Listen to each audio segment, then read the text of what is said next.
15h, 16h30. Cyrielle Sarah Cohen. Et quel bonheur de vous retrouver sur l'antenne de Radio J. Bonjour à toutes et à tous et bienvenue évidemment. Ravi de vous présenter cette nouvelle émission et surtout cette nouvelle saison aujourd'hui avec mon invité jusqu'à 16h30. Il est déjà passé par cette émission pour ceux qui s'en souviennent. Il est une figure du groupe d'amuseurs Les Robins des Bois, acteur, réalisateur, scénariste, même auteur. Nous l'avions reçu pour son livre Fort comme un hypersensible, adapté au théâtre depuis.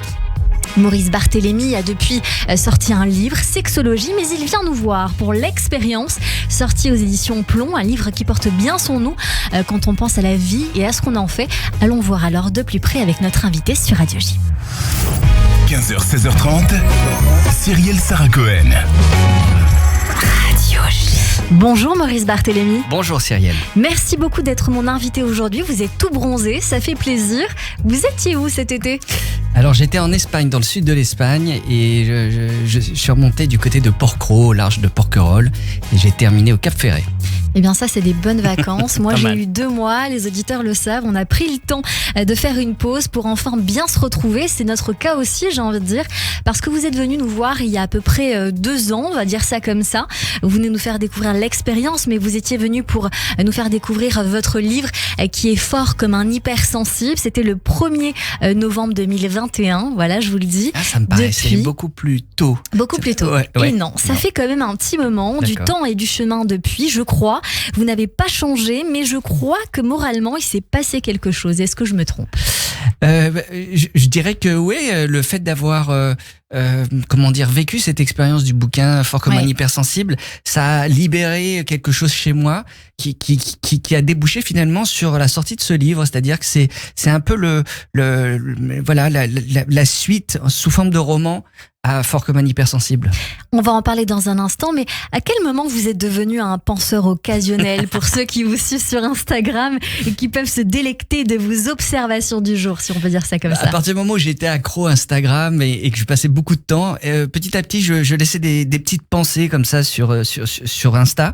Et puis, au bout d'un moment, je me suis dit, tiens, je vais vraiment m'obliger à en poster une quotidiennement.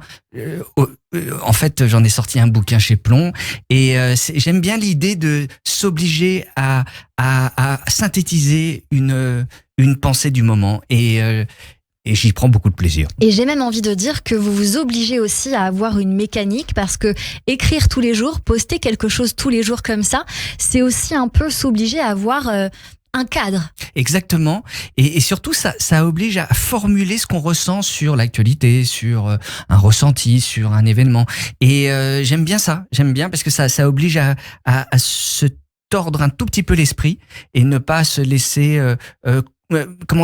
sur les réseaux sociaux, on a tendance un peu à consommer ce que postent les autres. Moi, j'aime bien essayer de fournir moi-même quelque chose. Il y a 7 heures, disparition de Prigojine, pas de commentaire de Poutine à la descente de l'avion. C'est ce que vous avez posté.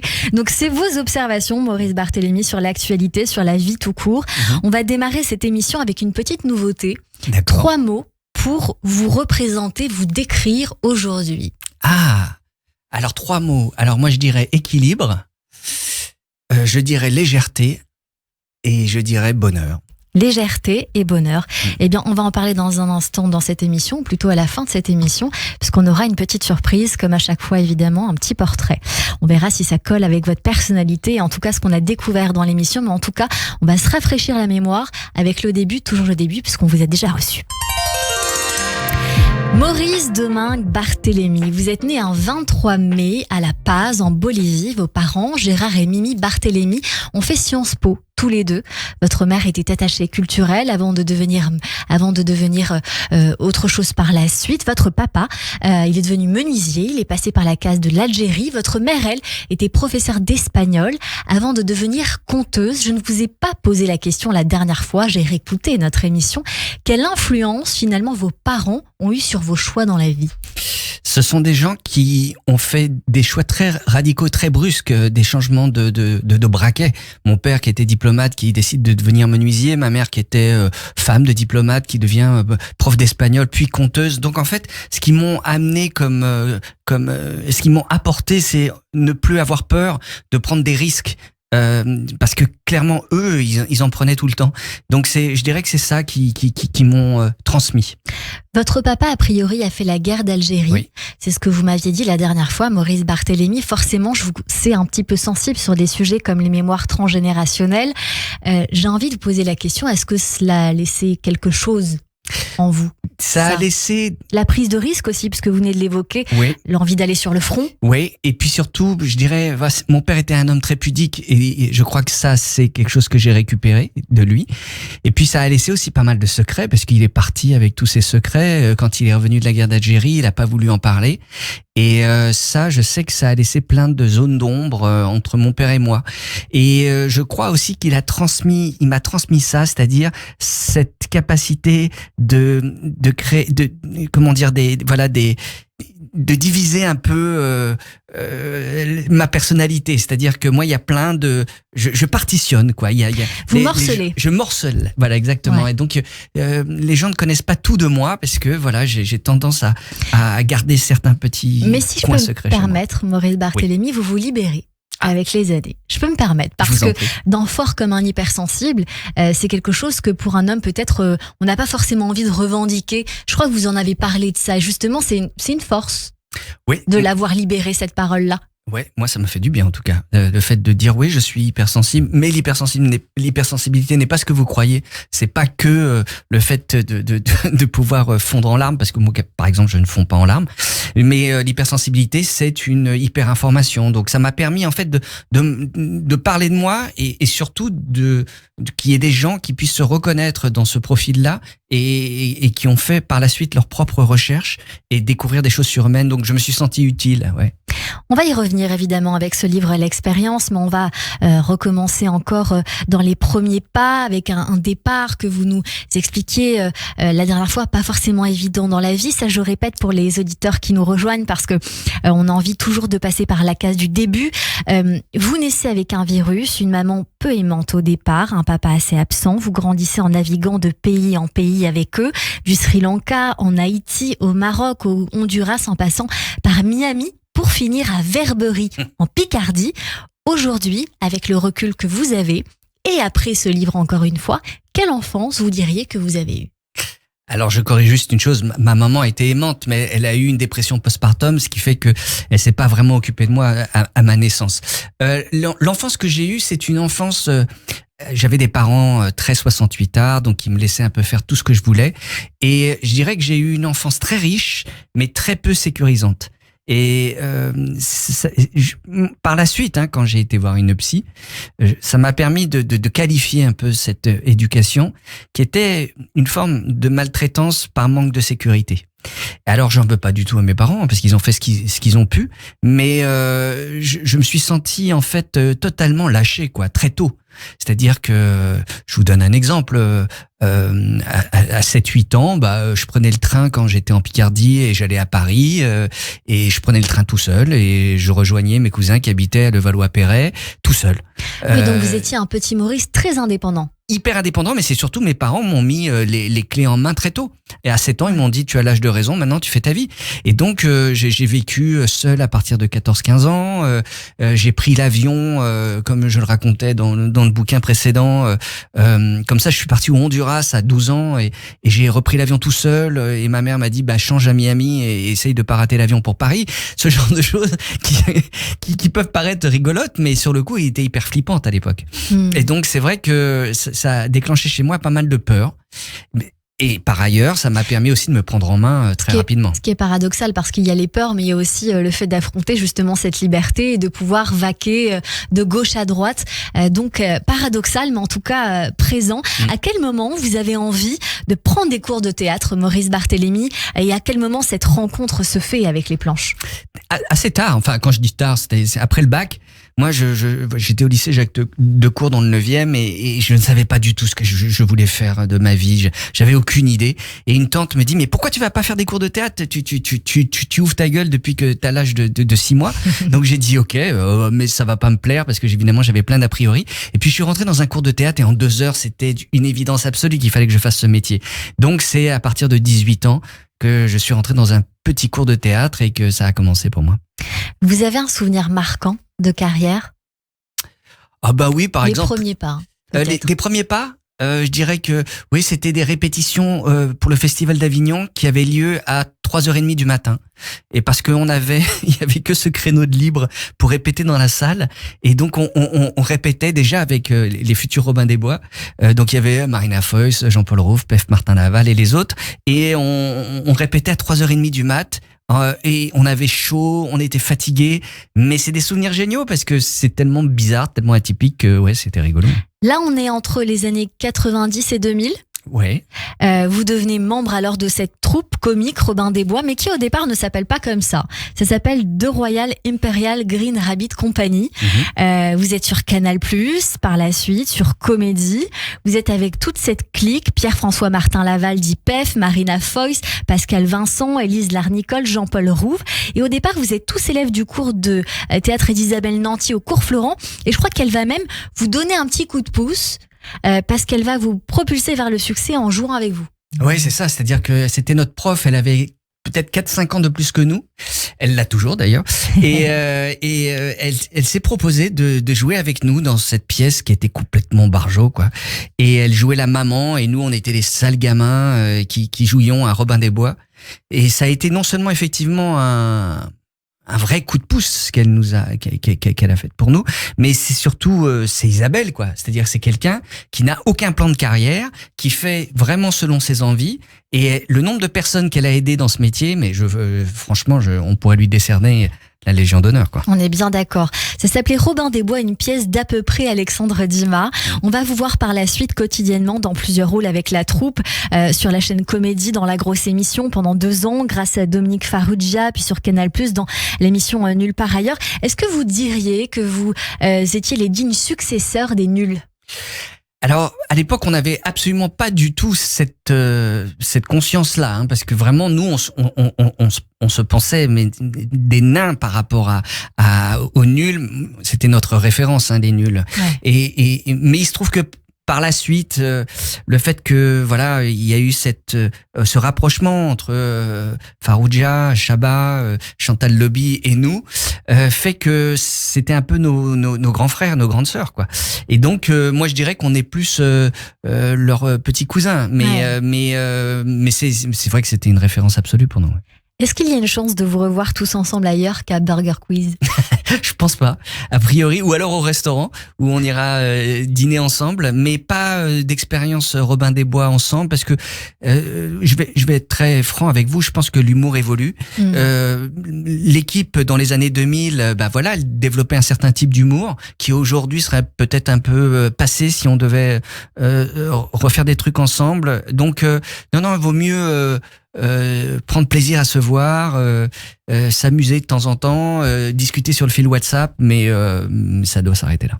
Maurice Barthélémy, depuis vous êtes imposé comme acteur dans Astérix et Obélix Mission Cléopâtre d'Alain Chabat, mais aussi comme scénariste avec R, on peut le dire comme ça, réalisé par Alain Chabat, dans lequel vous interprétiez le rôle du chef, comme réalisateur avec Casablanca Driver, Papa, Locos, Pas très normale activité avec Norman Tavo, Les Ex ou encore la série Péplum et même de la saga publicitaire 118-218.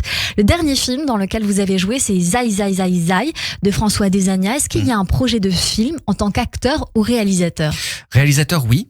C'est un peu dans les tuyaux. Peut-être pour le printemps prochain, j'ai écrit un film qui est une comédie dramatique sur un agriculteur très fermé, très dur, un peu raciste. Et qui L'homme sans histoire. Voilà, alors pour l'instant ça c'est le titre de travail, il portera sûrement un autre nom s'il se tourne. Et puis en fait suite à un AVC, en fait il se réveille et il ne parle plus qu'arabe. Et donc c'est un film à la fois sur évidemment le racisme, mais aussi sur la différence, les origines. Donc ça c'est un truc que j'aimerais bien faire et c'est en bonne voie, ce serait avec Isabelle Nanty d'ailleurs. Et en tant qu'acteur, non. Alors là, pour le coup, moi, je cherche pas parce que ça m'arrive quand tout d'un coup, il y a un ami, James Hutt, qui m'appelle et qui me dit viens faire un truc dans mon film, donc je viens. Mais c'est vraiment une récréation pour moi de jouer, donc je ne cherche pas. Et si tout d'un coup quelqu'un pense à moi, j'y vais. Mais mon vrai métier, c'est de réaliser des films et éventuellement de les écrire, ou d'écrire des romans. C'est ce que j'ai envie de dire et c'est pour ça qu'on va y venir. Vous avez sorti un photoroman Sexologie et vous venez de sortir un livre aujourd'hui qui s'appelle L'Expérience, un roman, votre premier roman aux éditions Plomb. En résumé, l'histoire de Léo qui a un carrefour de sa vie et finalement que la vie met à un carrefour et qui décide de rentrer dans une salle de cinéma pour aller voir un film au hasard, sauf que cela ne va pas du tout se passer comme prévu. Exactement. C'est-à-dire qu'en fait, ce qui va se passer, c'est que l'écran, plutôt que de diffuser un film, va s'adresser à lui. C'est-à-dire qu'il va y avoir, il s'appelle Léo, donc ce personnage, et tout d'un coup, il voit inscrit sur l'écran, ça va Léo ? Et lui, il est un peu surpris parce que sur le coup, il se dit, mais c'est quoi cette connerie ? Donc sur le coup, il répond pas, puis la phrase se réinscrit à nouveau, et là, il se dit, oui, ça va. Et là, la phrase suivante, c'est, est-ce que tu es sûr que ça va ? Et à partir de ce moment-là, va s'instaurer un dialogue entre l'écran et lui, qui va lui poser des questions sur qu'est-ce qui se passe dans sa vie, pourquoi est-ce qu'il est dans ce burn-out, qu'est-ce qu'il peut faire pour débloquer quelque chose dans sa vie pour que les choses s'améliorent. Et il va se passer pendant 2 heures un dialogue qui va modifier sa vie. Et quand il va ressortir, sa vie ne sera plus la même. C'est un premier roman, d'après la presse, cocasse, hypersensible et une invitation à accepter l'inattendu. Albert Camus, dans La Mort heureuse, écrivait « Je ne ferai pas de ma vie une expérience, je serai l'expérience de ma vie ». Est-ce que c'est l'objet du livre et qu'est-ce qui vous a inspiré ce livre ? Alors c'est pas Camus parce que je ne connaissais pas cette citation, mais ce qui m'a inspiré ça, c'est justement le livre précédent sur l'hypersensibilité où là, je racontais comment est-ce que j'avais pris conscience de cette hypersensibilité et que voilà. Et puis par la suite, j'ai écrit Sexologie qui raconte l'histoire de cet homme de 50 ans qui a un peu le sentiment qu'on le culpabilise d'être un homme et d'avoir plus de 50 ans. Donc un gars qui est un peu en dépression. Et puis là, sur ce livre-là, je me suis dit tiens, qu'est-ce qu'il pourrait faire pour justement trouver des solutions pour sortir de cette espèce de blues de la cinquantaine. Et c'est ça qui m'a un peu motivé et de me dire tiens finalement la plupart du temps c'est nous qui avons nos propres réponses mais on n'a pas le recul nécessaire pour essayer de changer ce qui ne va pas. Et souvent j'ai constaté que au travers d'un dîner d'un verre avec des amis, tout d'un coup il y a des informations qui nous sont données qui nous permettent de se dire tiens et oui, cette personne a peut-être raison si je changeais ça. Et il suffit de changer un tout petit truc dans sa vie pour que tout d'un coup, il y ait tout un processus de changement qui se mette en place. Et ça, j'ai adoré ça, l'idée que on a notre propre solution et il suffit de pas grand-chose pour tout changer. On a en nous une solution. Dans ce personnage-là, au départ, une solitude. Il est vraiment dans un espèce de burn-out, quelque part finalement au bout de lui-même. Ouais. Et ce hasard va venir, je ne crois pas au hasard, mais va venir le chercher finalement. J'ai envie de dire que ça devrait exister. Je pense que chacun devrait passer par cette case parce que c'était vraiment très intéressant comme expérience, c'est le cas de le dire. Alors j'ai une petite idée en préparant cette émission. On va faire un questionnaire l'expérience. Est-ce que vous avec plaisir. Ça va, Maurice ? Ça va. Quand avez-vous ri pour la dernière fois ? La dernière fois que j'ai ri, c'était quand ? Je pense que ça devait être ce matin en regardant une vidéo sur Instagram. Je pense que c'était une bêtise. J'ai vu un chat se casser la gueule. Ça m'a fait rire. Quand avez-vous pleuré pour la dernière fois ? Alors là, moi c'est terrible parce que j'ai une mémoire de poisson rouge, c'est pour ça que je m'appelle Maurice. Quand est-ce que j'ai pleuré la dernière fois ? Alors moi je ne pleure pas à chaudes larmes. Hein. C'est ce que vous nous disiez en début d'émission. C'est ça, c'est-à-dire que même si je suis frappé par un deuil, je vais pas pleurer. Et en revanche, je vais avoir une émotion qui va me submerger si tout d'un coup je vois à la télé un nourrisson qui vient de naître. Alors ça me met les poils.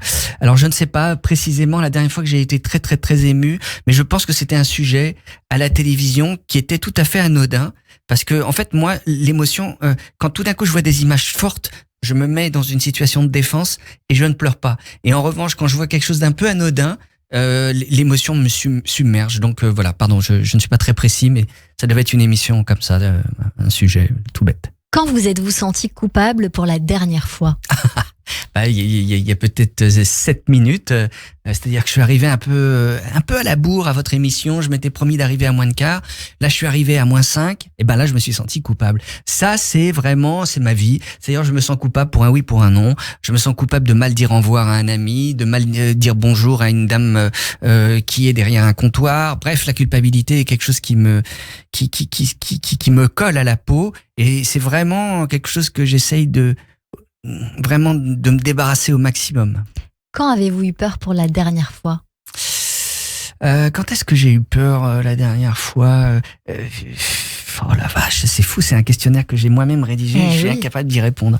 La dernière fois que j'ai eu peur, c'était en scooter, je pense. C'est quelqu'un qui m'a barré la route et qui a failli me renverser. Donc ouais, j'ai eu une petite trouille.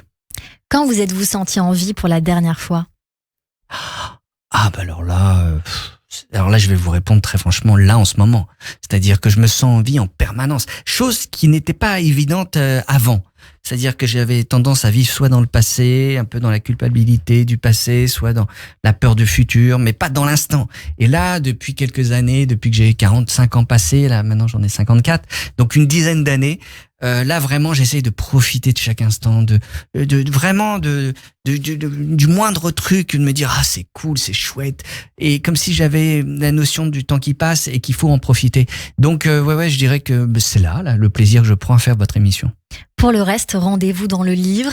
Je vais revenir sur votre livre et je vais même lire quelques pages, Maurice Barthélémy, parce que les féministes vont être ravis, je crois, de découvrir ce que vous avez écrit. Il n'y a pas de secret, seulement des évidences. J'ai trouvé un moment assez divin dans votre livre sur les relations hommes-femmes, notamment. On a la page 69. Est-ce que vous voulez lire, vous ? Non, je vous laisse lire. Quand un homme vous demande votre âge ou votre prénom 10 minutes après le début d'une conversation, c'est que vous l'intriguez. Il a besoin d'en savoir plus, d'accumuler des indices, de donner une raison à son attirance, ce qui est complètement con. Si une femme vous plaît, en quoi le fait qu'elle s'appelle Anastasia ou Myrtille va changer quelque chose ? Pareil pour l'âge. Cette femme n'a clairement pas 22 ans. Quoi d'autre ? Qui est cette femme ? Pourquoi va-t-elle seule au cinéma ? A-t-elle quelqu'un dans sa vie ? Est-elle fâchée pour être venue seule ? Les mecs sont généralement attirés par les femmes qui fréquentent l'inhabituel, qui s'affranchissent. Ça aussi, c'est con. Pourquoi aurait-elle une raison de venir seule au cinéma si ce n'est le besoin d'aller seule au cinéma ? On a beau se dire totalement ouvert à la cause féministe, les anciens schémas ont la peau dure. Ce n'est pas parce qu'une femme est seule qu'elle est seule, triste ou malheureuse. C'est très beau ce que vous écrivez, Maurice Barthélémy. Ah bon, d'accord. Vous voyez, c'est la première fois que j'entends mon texte lu par une femme et c'est chouette. Je le découvre. Ça me fait plaisir. Et vous avez beaucoup d'émotions. Je vois vos yeux qui brillent un petit peu. C'est émouvant d'entendre son texte dit par quelqu'un d'autre et bien dit. Donc ça me touche. Et c'est un bonheur de le lire. Maurice Barthélémy, on va poursuivre cette émission. Vous avez un secret dans la vie, c'est la question que je voulais vous poser, mais je vais pas vous laisser répondre. Je vais juste vous dire que moi, c'est le cloche-pied intensif. Comprendra qui lira. On poursuit cette émission. Restez avec nous. On continue avec l'acteur et auteur Maurice Barthélémy pour son roman L'expérience aux éditions Plomb. Mais tout de suite, c'est le rappel des titres avant de rejoindre nos chroniqueurs sur Radio J. –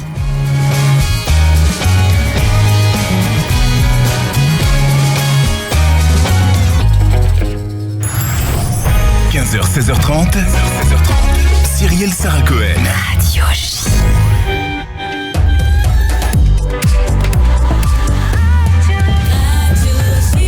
– 15h30 sur Radio J. Bonjour et bienvenue. Tout de suite, le rappel des titres avec Eva Soto.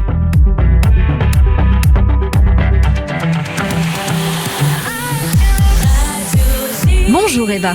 Bonjour à toutes et à tous. À la une de l'actualité en Israël, le ministre des Affaires étrangères mis en cause après sa rencontre avec son homologue libyenne.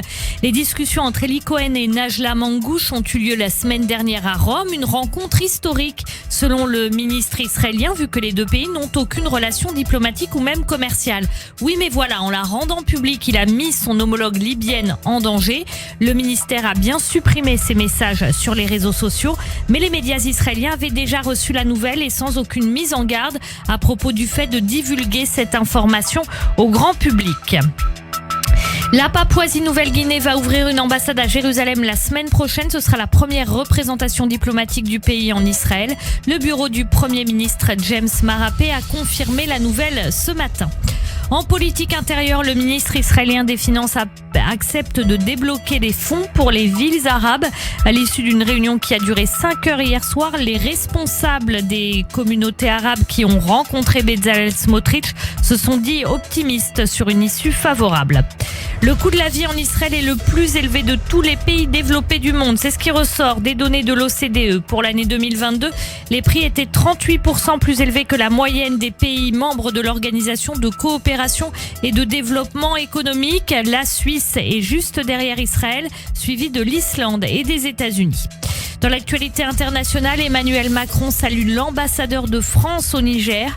Un mois après le renversement du président Bazoum, la junte militaire avait donné 48 heures à Sylvain Ité pour quitter Niamey, mais Paris refuse de rapatrier son ambassadeur. La guerre en Ukraine avec une attaque de drone ce matin en Russie, elle n'a fait ni victime ni dégâts. La défense anti-aérienne est entrée en action et a détruit les engins. Et merci beaucoup Eva Soto, on vous retrouve à 16h pour le journal complet. Tout de suite une courte pause et puis on poursuit notre émission avec l'acteur et auteur Maurice Barthélémy pour son roman L'Expérience, sorti aux éditions Plomb, et mes chroniqueurs qui nous rejoignent sur Radio J.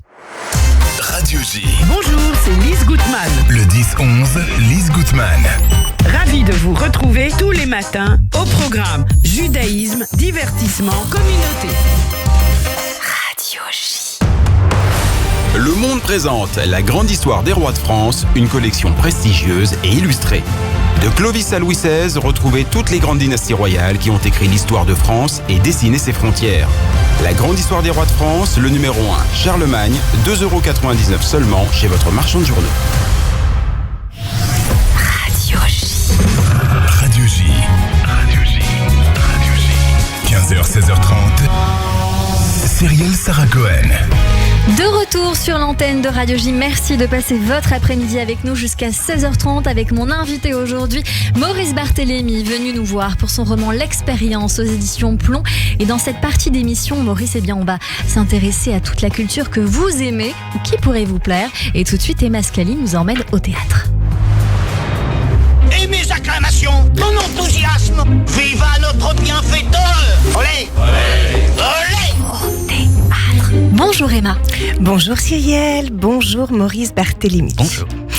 Alors, aujourd'hui, parce que votre livre, cher Maurice, est très personnel et se veut lui aussi, je crois, un peu authentique et cathartique, je voulais vous parler de La vie matérielle, le magnifique spectacle tiré de l'œuvre de Marguerite Duras, qui se joue actuellement au Lucernaire.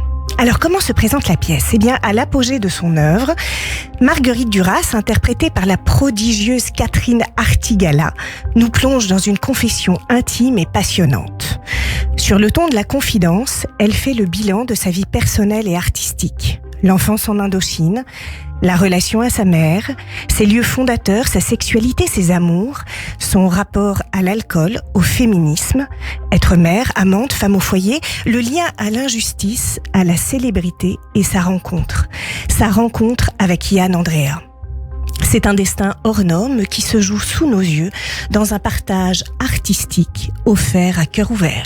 Alors on a très envie de voyager avec vous dans ce partage à cœur ouvert. Comment la pièce démarre-t-elle précisément, Emma ? Alors imaginez Cyrielle, imaginez Maurice. Silence sur le plateau. La pénombre. Marguerite est assise sur son fauteuil, imposant. Septuagénaire, elle a déjà derrière elle une œuvre impressionnante, roman, théâtre, cinéma. La vie matérielle se déploie doucement sous la forme d'un kaléidoscope de textes courts où se mêlent récits autobiographiques et considérations littéraires.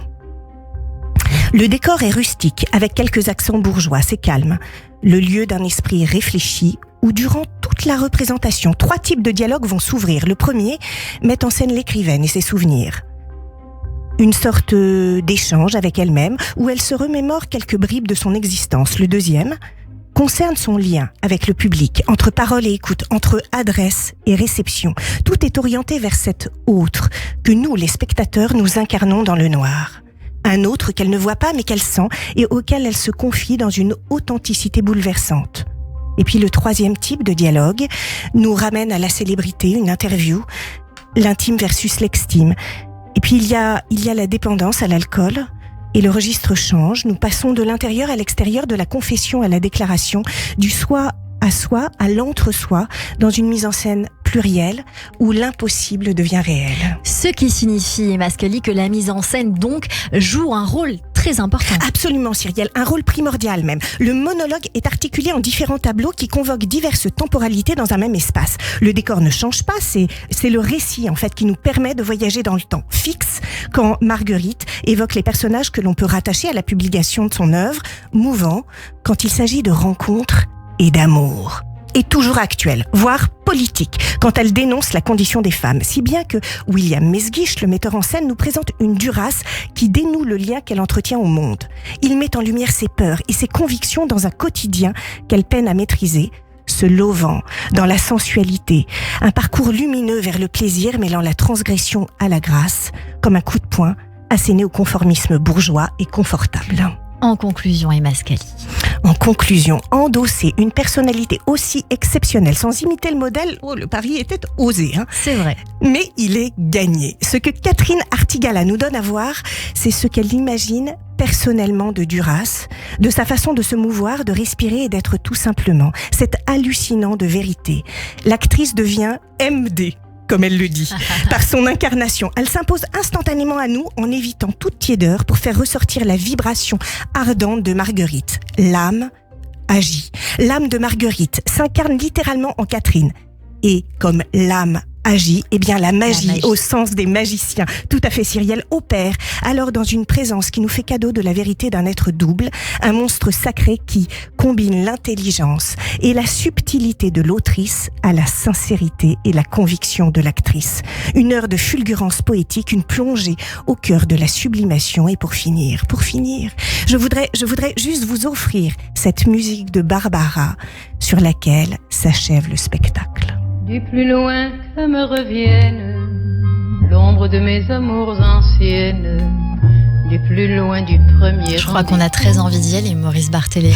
Là, je crois qu'ils ont eu droit à leur meilleure critique des 10 dernières années, quoi. C'était très bien vendu, comme on dit dans le métier. Merci beaucoup, Emma Scali. Merci, je rappelle que La vie matérielle se joue jusqu'à la fin du mois au Lucernaire à 21h dans une mise en scène de William Mesguich avec Catherine Artigala. Et vous, Emma, vous avez en préparation un seul en scène. Et oui. Pour retrouver votre actualité de comédienne, d'auteur, dont votre dernier livre aussi, Série sur le divan, on peut aller sur votre Instagram Emma Scali officiel. À la semaine prochaine. À la semaine prochaine, Cyrielle. Radio J. 15h, 16h30, Cyrielle Sarah Cohen. Allez, tout de suite, c'est la chronique Flashback de Kevin Derblum. Bonjour Kevin. Bonjour Cyrielle. Bonjour. Bonjour Maurice Barthélémy, je suis ravi d'être face à vous aujourd'hui pour parler de vos goûts artistiques et culturels. Et on commence en musique avec l'une des chansons que vous écoutez le plus en ce moment. Il s'agit de Shape of You, le tube interplanétaire du Britannique Ed Sheeran. Pour ceux qui auraient vécu dans une grotte ces dernières années, ça donne ça. Mais c'est pas très nouveau, Ça marche toujours. Okay. C'est vrai que ça marche toujours. Dans Shape of You, l'auteur, compositeur et interprète parle du fait qu'on peut littéralement tomber amoureux d'un corps, de courbes, d'un physique indépendamment de la personnalité de l'autre. J'en suis la preuve vivante, vous n'avez qu'à demander à ma femme. Alors, Maurice Barthélémy, vous n'êtes pas le seul à aimer écouter ce morceau puisqu'il a été numéro 1 dans une vingtaine de pays, a reçu de nombreuses distinctions en France et dans le monde et que son clip est encore aujourd'hui la 5e vidéo la plus vue sur YouTube après Despacito et 3 chansons pour enfants, la numéro 1 étant Baby Shark. Excellent. On l'a dans la tête. Oui, maintenant, ne me remerciez pas, Maurice. Pour l'anecdote, Ed Sheeran a raconté qu'il avait un instant envisagé de proposer cette chanson à Rihanna, mais s'est finalement rendu compte que les paroles ne collaient pas à la chanteuse barbadienne. On ne sait pas ce que la version de Rihanna aurait donné, mais on se réjouit qu'Ed Sheeran l'ait gardé pour lui. Et oui, parce que c'est un très beau succès. On va continuer en chanson avec un autre artiste que vous écoutez en ce moment, Maurice Barthélémy. Pareil, pas récent, mais alors de la qualité, oui, vraiment. Il s'agit de Robert Palmer avec son titre Johnny and Mary. Les auditeurs vont se dire, oh, le gars, il est tellement boomer, quoi. Ah, on a demandé la playlist, on veut la vraie. Alors, pas boomer, peut-être rétrosexuel, mais boomer, je ne sais pas. J'adore ce morceau. Ça, Ouais, alors je suis d'accord. Flashback, nous sommes en 1980. L'auteur, compositeur et interprète britannique Robert Palmer sort Johnny and Mary, un titre résolument en new wave dont l'histoire fait débat. Pour certains, la chanson évoque la relation entre Marilyn Monroe et John Kennedy. Ok. Pour d'autres, elle parle tout simplement d'un couple ordinaire qui s'ennuie et dont les rapports s'étiolent. Cette chanson connaît un énorme succès commercial, notamment en France, où son single sera certifié disque d'or. En 1985, Johnny and Mary de Robert Palmer inspire la marque automobile Renault, Oui. qui l'utilise comme thème pour sa publicité, dans laquelle on peut notamment apercevoir Claude Brasseur. Ça, je savais pas. Eh oui, c'est vraiment très très bref, hein, c'est un petit moment. Voilà, les voitures à vivre. Plusieurs artistes comme Brian Ferry ou le groupe Placebo reprennent ce tube, mais la reprise dont je voulais vous parler aujourd'hui est française, c'est celle de Marie-Léonore. Connue pour avoir écrit la chanson Ouragan, chantée par Stéphanie de Monaco. Marie-Léonore fut la compagne de Robert Palmer pendant une courte période et adapta en français Johnny and Mary la même année, donc aussi en 1980, année de sortie du titre original. Ok. D'ailleurs, le couple l'a chanté en duo à plusieurs reprises, lui en anglais et elle en français. Je vous propose d'en écouter un extrait. Johnny est toujours, et toujours par l'amour. J'ai l'impression qu'on est sur une publicité pour le linge ou quelque chose comme ça. Ça donne les publicités d'époque, hein? Ouais, c'est moins heureux. C'est moins du Robert Palmer. On n'est pas gentil, on n'est pas gentil. Après la musique, la lecture avec un auteur qu'on attendrait plus dans la catégorie cinéma que littérature, Kevin Derbo. Et oui, en effet, puisque Maurice Barthélémy, l'un de vos derniers coups de cœur lecture, est le livre de Quentin Tarantino, Cinema Speculation, en français Cinéma Spéculation, je suis bilingue, vous l'aurez remarqué. Sorti en France cette année, il y raconte son rapport au cinéma, notamment celui des années 70, qu'il y découvre à seulement 9 ou 10 ans dans les salles obscures de Los Angeles. L'ouvrage est une compilation d'essais sur le 7e art, mais aussi un mélange d'histoires personnelles, d'anecdotes et d'analyses de films. On y apprend par exemple que l'incontournable film d'horreur Massacre à la tronçonneuse, est selon lui un film parfait, ou encore qu'il compare l'écriture d'un scénario à l'ascension du mont Everest. Rien que ça. Bref, oui.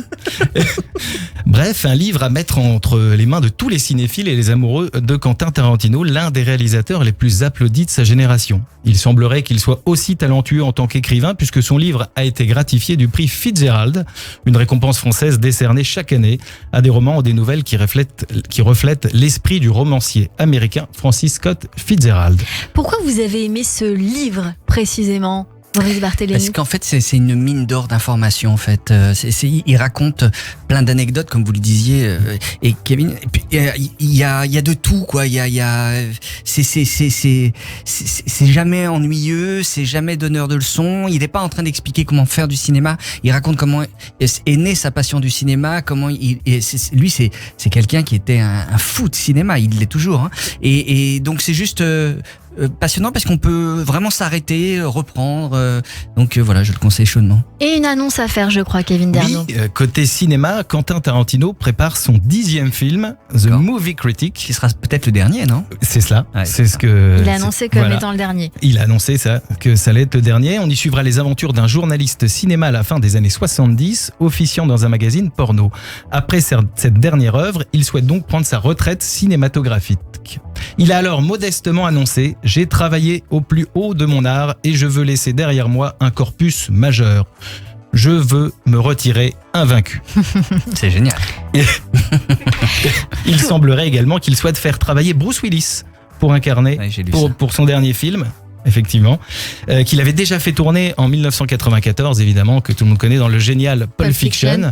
Rappelons que Bruce Willis a mis un terme malheureusement à sa carrière en 2022 car il souffre d'aphasie. Il est assez malade, ouais. Oui, une maladie déclenchant des troubles du langage et de la mémorisation. On ne sait pas encore s'il pourra accepter la proposition, mais quoi qu'il en soit, on a hâte de découvrir The Movie Critic dont la sortie est prévue fin 2024 ou début 2025. Et on va finir justement avec un peu de cinéma, tout comme Tarantino, Maurice Barthélémy. Vous n'avez pas pu choisir entre les deux films dont tout le monde a parlé cet été, Barbie et Oppenheimer. C'est vrai, Cyrielle, le réalisateur a été aperçu en train d'acheter un billet pour Barbie, juste après avoir vu le biopic sur Oppenheimer réalisé par Christopher Nolan. Ouais. Du coup, je confonds les deux films. Oui, et vous allez voir qu'effectivement, vous n'êtes pas le seul. Vous aussi, Maurice Barthélémy, vous avez pris plaisir à visionner ces deux blockbusters. Et bien que ces deux films n'aient à la base rien en commun, à part leur date de sortie au cinéma, ils sont devenus indissociables grâce au mouvement Barbenheimer, contraction de la comédie de Greta Gerwig, Barbie, et d'Oppenheimer, le biopic que Christopher Nolan consacre au père de la bombe atomique. Des internautes se sont amusés à mélanger les univers des deux films en créant des affiches, des mèmes, des t-shirts ou encore des bandes annonces. Si comme vous, Maurice, beaucoup de gens sont allés voir ces deux films et les ont appréciés, ils n'ont pas fait l'unanimité partout dans le monde. La diffusion du film Barbie a été interdite dans plusieurs pays. Le Vietnam, le Koweït, le Liban et l'Algérie. Ces pays accusent la comédie hollywoodienne trop féministe, je cite, de faire la promotion de l'homosexualité ou de véhiculer des messages politiques. Au Japon, le phénomène Barbenheimer a blessé une partie de la population qui n'a pas vu d'un très bon œil l'association de l'univers vitaminé de Barbie et la création de la bombe nucléaire. Rappelons tout de même pour l'histoire que l'invention du physicien Robert Oppenheimer a fait 210 000 morts à Hiroshima et Nagasaki en 1945. Un hashtag #NoBarbenheimer a même été créé sur Twitter pour signifier le mécontentement des Japonais. À l'heure actuelle, on ne sait toujours pas si le biopic sur Oppenheimer verra le jour au pays du soleil levant. Pour aller encore plus loin dans la schizophrénie générée par Barbenheimer, Cillian Murphy, le génial interprète d'Oppenheimer, a même révélé dans un média brésilien, c'est très sérieux, qu'il se verrait parfaitement jouer un Ken dans la suite de Barbie. Ah, très bien. Il se place. Oui, il se place. Mais bien sûr. Pourquoi pas ? Tout à fait. C'est le réseau. Enfin, je terminerai par un petit clin d'œil à l'un de vos hobbies, Maurice Barthélémy. Vous nous avez confié avoir adoré regarder les annonces immobilières. Oui, tout à fait, c'est mon dada. Eh bien, sachez que la superbe maison rose qui a servi pour le tournage de Barbie existe vraiment. Et elle se trouve à Malibu, en Californie. Elle a même été proposée à la location. Mais oui, elle a même été proposée exactement à la location gratuitement pour une nuit cet été avec sa piscine, sa piste de danse extérieure. Les rollers sont fournis pour l'occasion, tant qu'à faire. Et oui. Et même tout le dressing de Ken. Bon, elle n'est plus allouée désormais, Maurice Barthélémy, mais si ça vous intéresse, vous pouvez toujours faire une offre pour l'acheter. Et ça, j'aimerais bien savoir combien ça coûte. Ouf, très cher. C'est indécent, on va pas le dire. Merci beaucoup, Kevin Derboum, pour cette première chronique sur l'antenne de Radio J, pour ce flashback dans les goûts culturels de notre invité. Radio J. 15h, 16h30, Cyrielle Sarah Cohen. Maurice Barthélémy, Oscar Wilde a dit: parfois nous pouvons passer des années sans vivre du tout et tout à coup notre vie entière est concentrée dans un seul instant. On va essayer de faire ça maintenant avec une séquence que j'appelle introspection. D'accord. 10 questions pour nous aider à mieux vous connaître et on va y aller doucement sur la douce mélodie de Jérémy Ababou. Dans le thème: si vous aviez la possibilité de reprendre votre vie depuis le début, que changeriez-vous, Maurice Barthélémy? Sans doute les premiers mois de ma vie. Alors je m'en souviens pas évidemment très très bien, voire pas du tout, mais je crois que on en a parlé tout à l'heure, le fait que ma mère a eu cette dépression postpartum fait que j'ai été tout de suite confié à une nounou. Et je pense que j'ai pas dû me sentir en sécurité pendant les 6 premiers mois de ma vie. Donc j'aimerais bien changer cet épisode-là. Quel conseil donneriez-vous à un enfant pour réussir sa vie ? Je vais être un peu cliché, mais garde ton esprit d'enfant, garde ta liberté. C'est-à-dire que moi je trouve que les enfants sont extraordinaires parce qu'ils sont, il n'y a pas d'interdit pour eux. Alors parfois ils sont un petit peu chiants, mais c'est ça qui est extraordinaire chez l'enfant, c'est que il est neuf, quoi. Donc il a pas encore toute la pression à la fois de la société, de la famille, de tout ce qu'il faut pas faire, et l'enfant est libre, reste libre. Quel a été le plus bel âge de votre vie ? J'ai adoré avoir 35 ans. C'était l'âge où j'ai eu ma fille. Ça a été un moment assez charnière pour moi, où tout d'un coup, je vivais plus que pour moi, mais j'ai tout d'un coup, je me suis dit, non, là maintenant il faut vivre pour ses enfants, quoi. Et après j'ai rééquilibré un peu l'affaire. On peut pas vivre que pour ses enfants parce que voilà, sinon on leur donne trop de pouvoir. Mais 35 ans, j'ai adoré cet âge-là. S'il y avait une erreur, la plus grande erreur de votre vie, laquelle serait-elle et comment vous l'avez résolue, si c'est le cas ? Alors moi je vois pas les choses comme des erreurs, c'est-à-dire que oui, parfois on se dit ouais ça a été une connerie, mais en fait souvent les erreurs permettent de mieux comprendre certaines choses sur soi. Donc c'est comme les échecs. Moi j'ai vécu pas mal d'échecs. Et après coup, je me dis non, je comprends pourquoi je me suis planté, ça m'a permis de faire ça par la suite, etc. Donc, je ne vois pas les choses sous forme d'erreurs et d'échecs. Je vois vraiment des mises à l'épreuve de soi-même et pour être quelqu'un un petit peu mieux, quoi. Qu'aimeriez-vous faire, mais que vous ne faites pas par peur d'être jugé? Du basket. Ok. Quelle est la chose que vous avez fait cette année et dont vous pensez vous souvenir toute votre vie? Ah, c'est une bonne question. Alors moi, j'ai un problème de mémoire, c'est-à-dire que j'évacue tout rapidement les choses. Donc si ça m'a pas marqué, c'est que c'était peut-être pas essentiel. On peut passer à une autre question, il n'y a pas de problème. Si je vous parle d'amour, Maurice Barthélémy, cela résonne comme quelque chose de souffrant ou de vivant?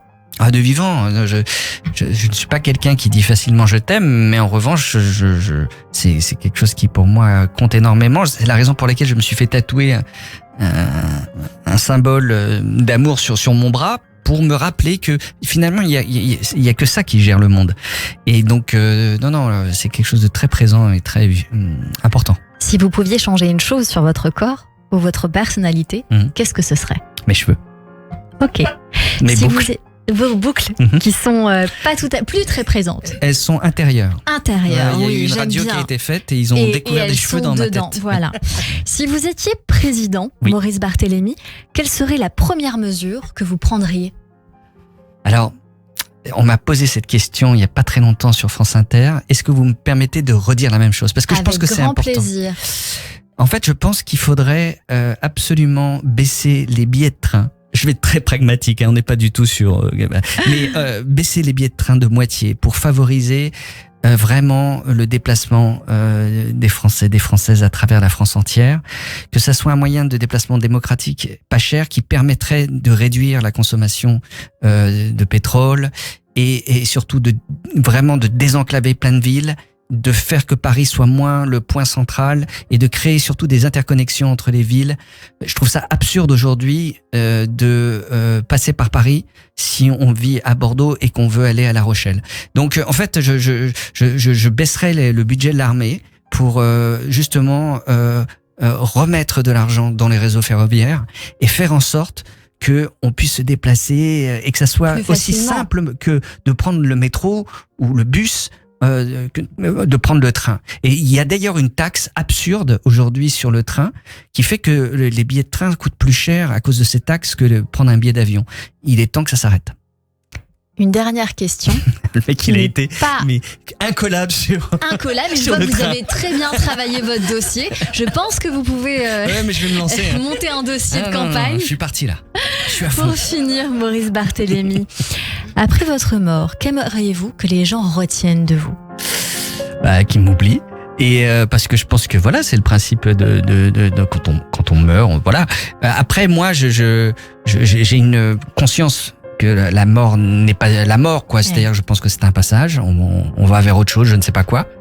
Donc moi, je dirais que non, franchement, occupez-vous des vivants et oubliez tranquillement les morts. Peut-être aller les voir de temps en temps au cimetière ou ayez une pensée pour eux de temps en temps en allumant une bougie. Mais bon, voilà, il y a beaucoup de gens à s'occuper. Déjà ceux qui sont vivants, voilà. Et soyez heureux dans la vie comme vous, Maurice Barthélémy, en équilibre, léger et plein de bonheur, puisque c'est les 3 mots que vous avez évoqués tout à l'heure. On va y venir dans un instant, mais on va passer à la suite de cette émission. Radio J. 15h, 16h30, Cyrielle Sarah Cohen. Et on va écouter une petite chanson, si vous voulez bien, que vous connaissez. Promises. Ah oui, ça me dit quelque chose, ça.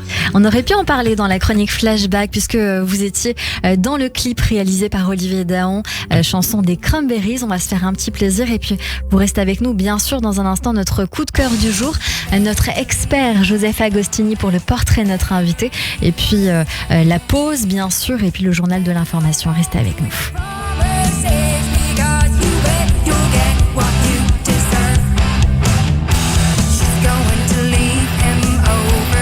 Gonna take her lover away.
Écoutez Radio J à Paris sur 94.8 en DAB+, et sur notre appli Radio J.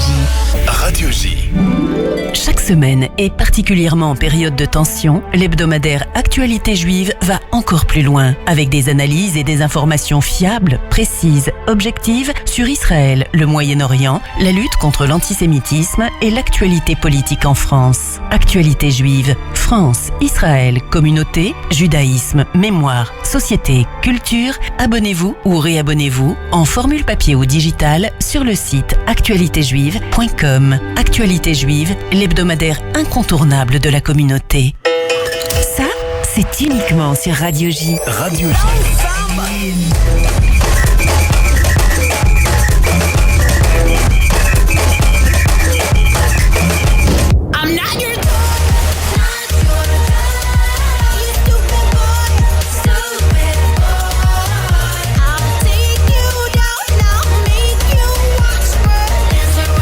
Vous écoutez Radio J.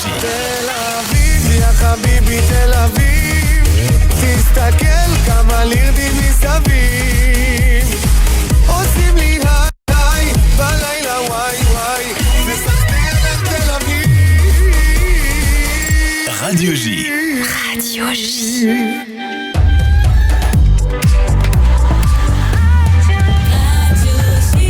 Il est 16h sur Radio J. Bonjour et bienvenue. Tout de suite, le journal de l'information avec Eva Soto.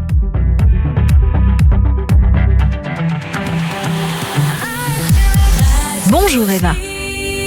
Bonjour Cyrielle, à la une de l'actualité en Israël, le ministre des Affaires étrangères mis en cause après sa rencontre.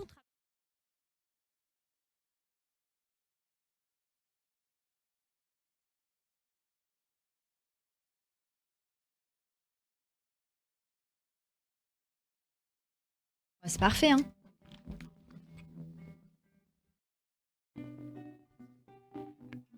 Non, je sais pas. Yes. Putain, je m'as fait flipper.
Son ambassadeur.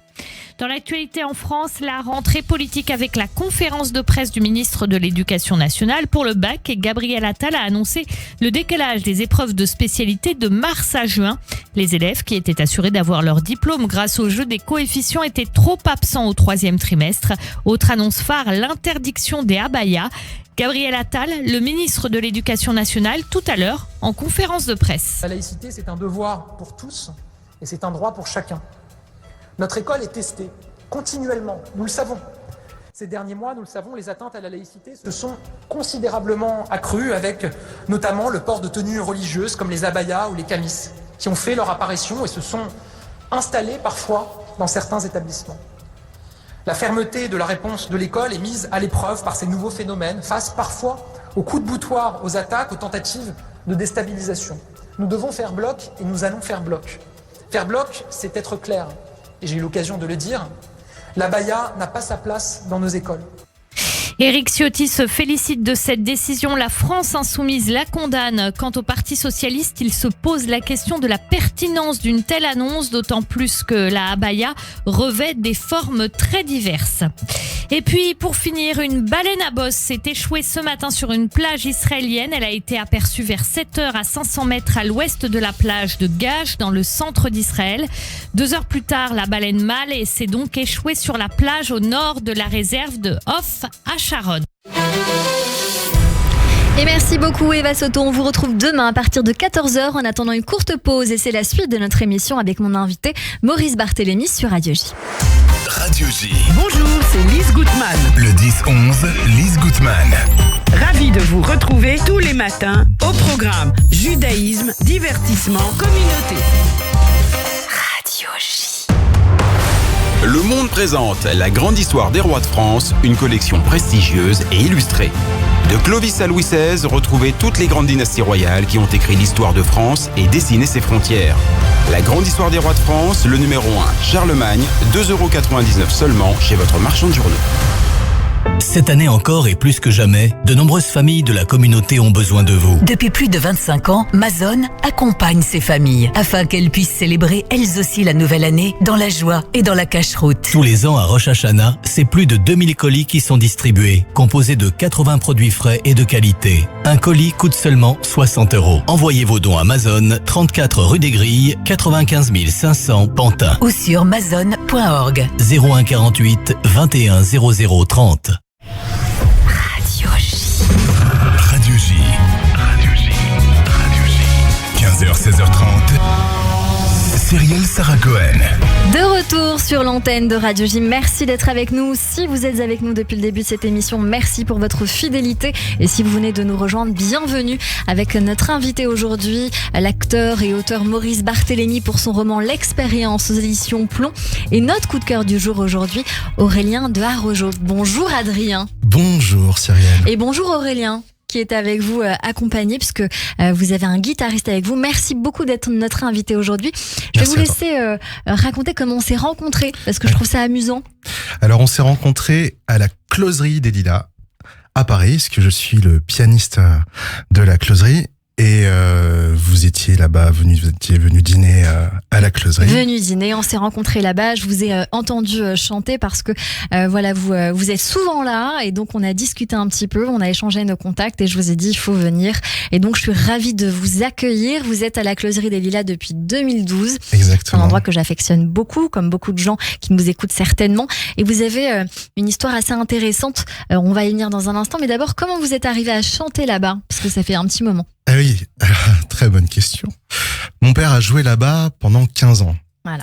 Donc la Closerie a été rachetée, je crois, en 95 ou en 96. Et donc mon père a joué là-bas. Lui, il a fini sa carrière là-bas. Et moi, je l'ai commencé là-bas. Voilà. Eh ben, c'est une très jolie histoire. Vous me disiez justement que votre histoire familiale, vous aviez envie d'en parler. Vous êtes le descendant d'une tribu amazonienne. Exactement. Et d'une famille de musiciens, ça se raconte. Oui, alors c'est une tribu qui se trouve dans le nord du Brésil, vers Belém do Pará, et cette tribu s'appelle les Guajajara. Voilà. Et donc, pour faire assez court, au niveau de le rapport avec la musique et la tribu, c'est mon arrière-grand-père qui s'appelait Moïse, qui a été recueilli par un jésuite pour apprendre à parler portugais et surtout avoir la nationalité brésilienne, parce qu'à cette époque-là, on n'avait pas le droit de porter le nom de la tribu. Et il se trouve que Moïse jouait du saxophone. Donc l'histoire, et d'ailleurs mon nom de famille de Arrojo, c'est pas mon vrai nom de famille, C'est le nom du jésuite qui a recueilli mon arrière-grand-père. Ah, c'est joli. C'est une tribu qui est toujours là ? Bien sûr, et on est très actifs en termes de défense de la forêt amazonienne. Voilà, il y a une de mes cousines qui s'appelle Sonia Guajajara, qui est au gouvernement maintenant au Brésil, et j'ai d'autres cousins qui s'occupent de l'Aldea Maracana, qui se trouve à côté du Maracana, le stade de foot que tout le monde connaît. Bien sûr. Et c'était d'ailleurs, pour la petite histoire, l'Aldea Maracana, donc c'est le seul village indigène qui reste à Rio aujourd'hui. Il faut savoir que pour les Jeux Olympiques de Rio, ils voulaient raser le village pour en faire un parking. Donc il y a eu énormément de protestations qui ont été menées par mes cousins. Voilà, donc on est très très actifs en termes de défense des racines indigènes. Et c'est important, évidemment. Une famille de musiciens, alors de père en fils en tout cas, peut-être un peu plus loin. Vous étudiez pendant 15 ans la musique classique au conservatoire de Florence Delage. Alors c'était mon professeur, Florence Delage. Puis le jazz avec d'autres personnes. Par la suite, vous allez vous former au chant également.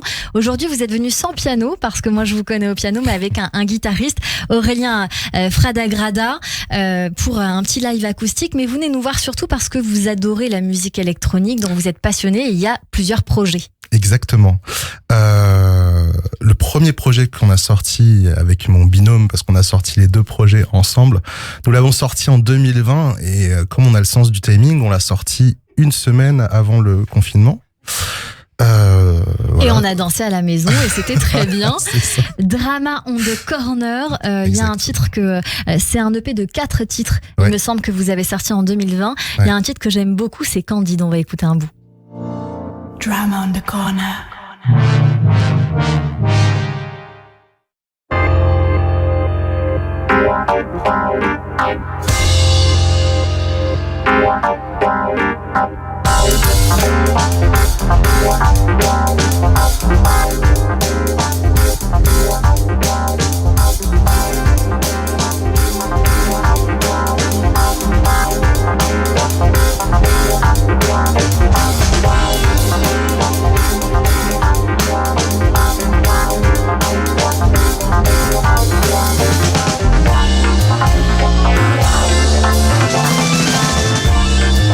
Il y a des influences funky. Il y a beaucoup d'influences. On est d'accord, c'est très varié. Je sais que vos influences à vous sont très variées, entre le classique, on le disait tout à l'heure, la bossa nova, le jazz, la soul, le funk, plein d'autres univers, notamment Joao Gilberto que j'aime énormément.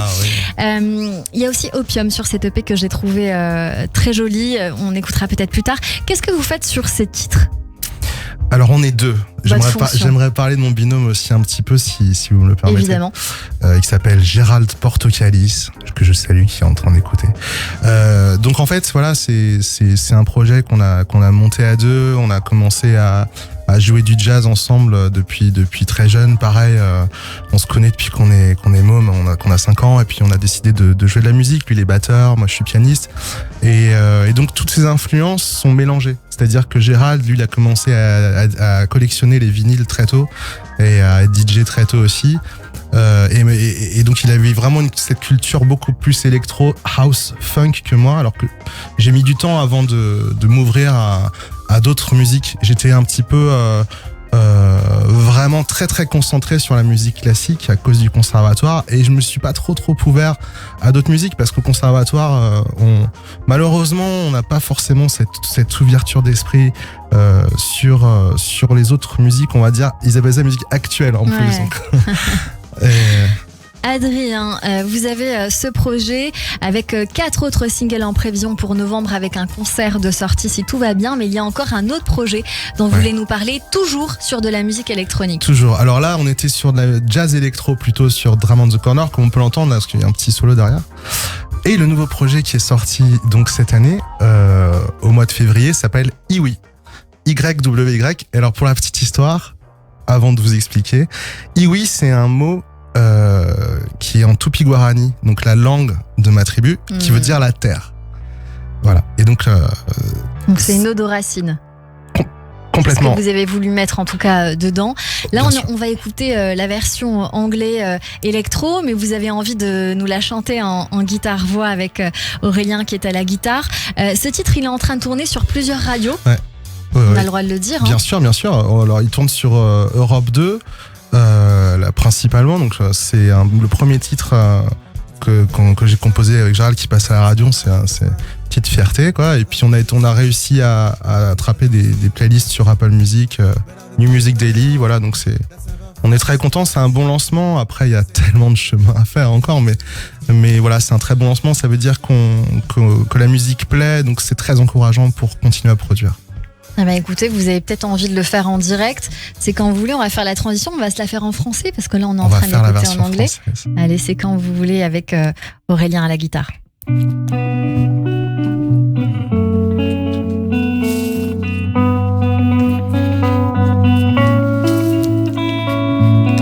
Te sortir de ce corps, te sortir de ce cœur, tous deux à l'intérieur, à la vie, à la mort. Reprendre ma liberté, arrêter mes pensées. Tu sembles si bien installé, je me suis fait prisonnier. Too hard to say, cause my love has lost its way.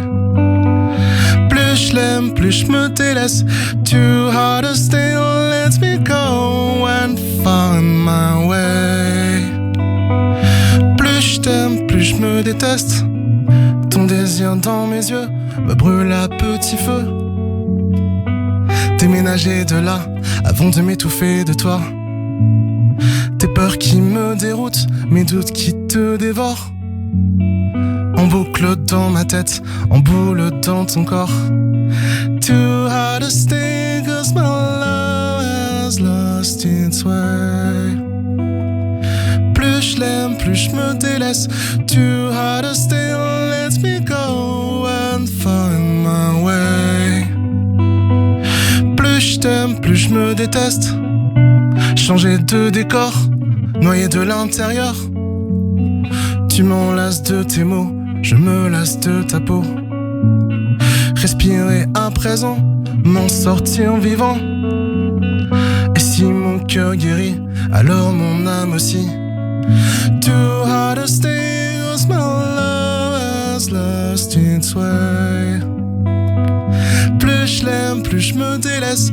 Too hard to stay, let me go and find my way. Plus je t'aime, plus je me déteste. Sens-tu ce lien qui se déchire, à trop vouloir le retenir. Tu es dans chacun de mes gestes.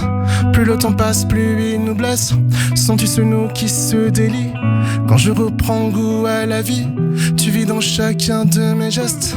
Le temps efface ce qui nous laisse. Too hard to stay, cause my love has lost its way. Too late, it's too late.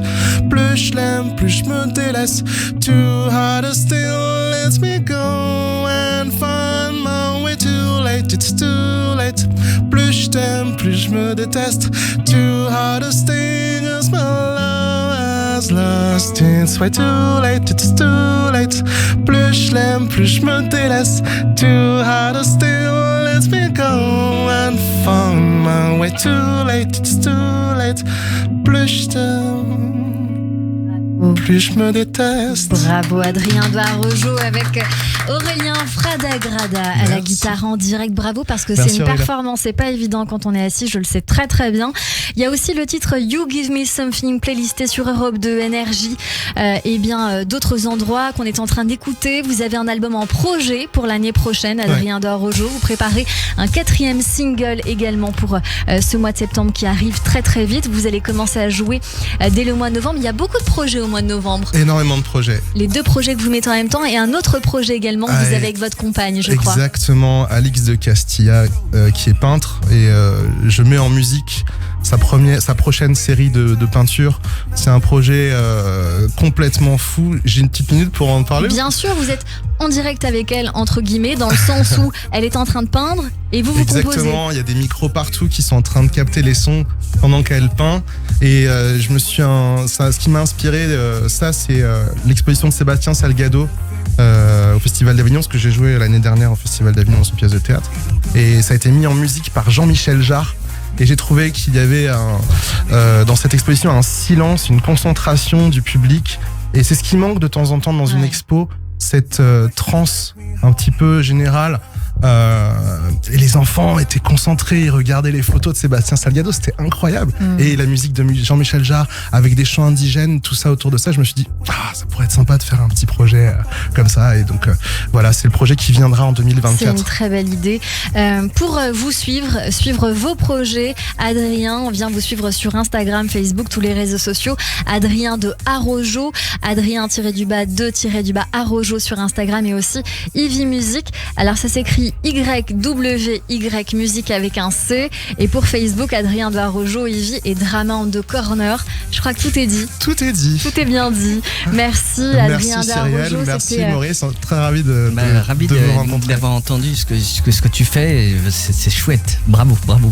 Merci Maurice. Et merci Aurélien. Et merci beaucoup Aurélien d'avoir accompagné à la guitare avec en plus un ampli, on l'avait jamais fait, tout petit ampli. Très très bonne idée, je pense qu'on va vous piquer l'idée. Le rendu est vraiment très bien. Exactement, et qui est très grand en plus à tous les niveaux. Merci beaucoup d'avoir été avec nous, on va écouter encore un petit bout de musique et puis le portrait de notre invité sur Radio J.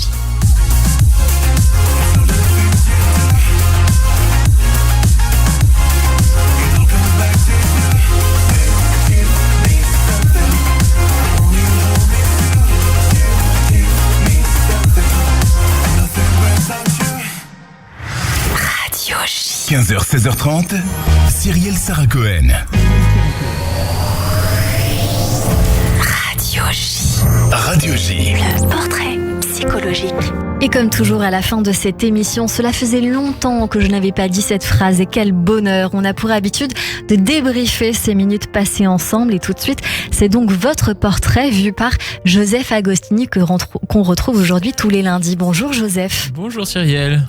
Bonjour Maurice. Bonjour Joseph. Vous vous connaissez, il faut dire. On s'est croisés sur un plateau il n'y a pas très longtemps. Absolument, chez Mouloud. Exact. Et j'avais passé un très bon moment. Dans Clic sur Canal Plus chez Mouloud à Chour, c'est vrai. On a beaucoup parlé d'érection tous les deux. Et je vais continuer à parler d'érection aujourd'hui, mais pas que. D'accord. D'abord, j'aimerais dire quand même que vous n'êtes pas un penseur occasionnel. Là, c'est sûr et certain. Alors là, moi, je peux le garantir, je peux le signer noir sur blanc en tant que psy. Vous êtes un penseur perpétuel. Vous ne pensez qu'à penser. Vous avez même un tatouage que vous avez sur le bras qui vous rappelle qu'il faut même penser à l'amour quand de temps en temps vous oubliez. Très juste. C'est vrai. Alors, on vous a entendu penser tout au long de cette émission, de cette heure et demie. Triturer les clichés, déconstruire les évidences. C'est votre métier, au fond. Et les mots-clés sont équilibre, légèreté, bonheur. Mais j'ai trouvé ça quand même un petit peu facile parce que moi, je crois que, d'accord, équilibre, légèreté, bonheur vendu, mais au prix quand même d'une hypersensibilité. Et je crois que pour vous, on pourrait même inventer autre chose, un autre concept, une méga sensibilité. Le mot hyper ne suffit pas. Il y a quelque chose. Mais j'essaye de moins en parler de cette hypersensibilité. C'est pour ça que je l'ai pas évoqué. Donc, vous savez, vous connaissez Jung, le psychanalyste, qui... Michael Jung.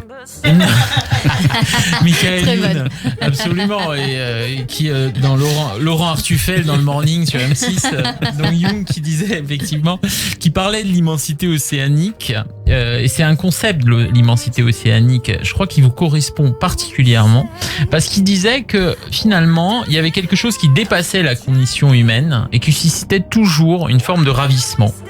Et je crois qu'il y a vraiment chez vous, et c'est ça qui fait, j'allais dire la différence avec les autres Robin des Bois. Non, pas forcément.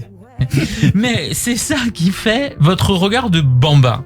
À entendre vos aveux d'hommes qui pleurent devant un nourrisson vu à la télévision, il y a quelque chose en plus, quoi. Je sais pas comment dire, que vous percevez dans la vie, en fait, qui tour à tour vous émerveille, vous culpabilise, vous déchire, vous capte. Enfin, comme nous, quoi. Exactement, tout à fait. Il y a quelque chose qui ressemble un peu à ce que nous percevons tous, mais que vous savez exprimer sans doute avec une forme de, oui, peut-être d'acuité émotionnelle, quoi.